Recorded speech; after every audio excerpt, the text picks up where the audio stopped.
عمر کا تعلق سالوں سے نہیں ہوتا، بعض اوقات انسان عین جوانی میں صدیوں پرانا ہو جاتا ہے۔ اگر تمہیں زندگی کی حقیقت معلوم ہو جائے تو بے شک تم کوئی اور ساتھی نہ چنو گے سوائے اللہ اور اس کی محبت کے۔ جب ہم یقین کر لیتے ہیں تو لوگ بدل جاتے ہیں۔ لوگوں کو راضی رکھنا ناممکن ہے اور لوگوں کی زبانوں کو خاموش رکھنا اس سے بھی مشکل ہے۔ خوش اخلاقی ایک ایسا عطر ہے جسے جتنا زیادہ آپ دوسروں پر نچھاور کریں گے اتنی ہی زیادہ خوشبو آپ کے وجود سے آئے گی۔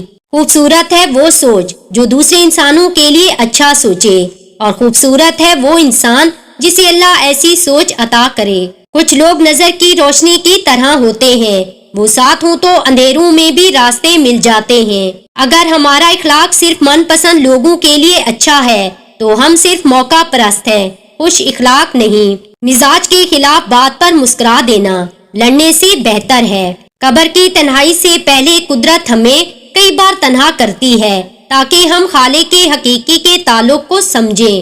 بہت عظیم ہے وہ میاں بیوی جو ایک دوسرے کے عیب چھپاتے ہیں اور کسی کے سامنے اپنے شریک سفر کی برائی نہیں کرتے۔ والدین کی باتوں پر اتنا یقین تو رکھیں جتنا آپ دوائی پر رکھتے ہیں۔ تھوڑی کڑوی لگے گی مگر فائدہ مند ضرور ثابت ہوں گی۔ جب آپ رب سے محبت کرتے ہیں تو وہ آپ کے دلوں میں انہی لوگوں کو بسنے دیتا ہے جو آپ کی محبت کے اہل ہوں۔ کسی بے قدر شخص سے کی جانے والی مخلص محبت آپ کو ساری زندگی کے لیے ذہنی مریض بنانے کے لیے کافی ہوتی ہے۔ جس زبان سے جھوٹ نکلنا بند ہو جائے اس زبان سے نکلی ہوئی ہر دعا قبول ہو جاتی ہے۔ پریشانی میں مذاق اور خوشی میں طعنہ مت دو کیونکہ اس سے رشتوں میں موجود محبت ختم ہو جاتی ہے۔ لہجہ لفظ کا DNA ہے جس سے نظر کا فطور، نیت کا کھوٹ اور دل کا چور پکڑا جاتا ہے۔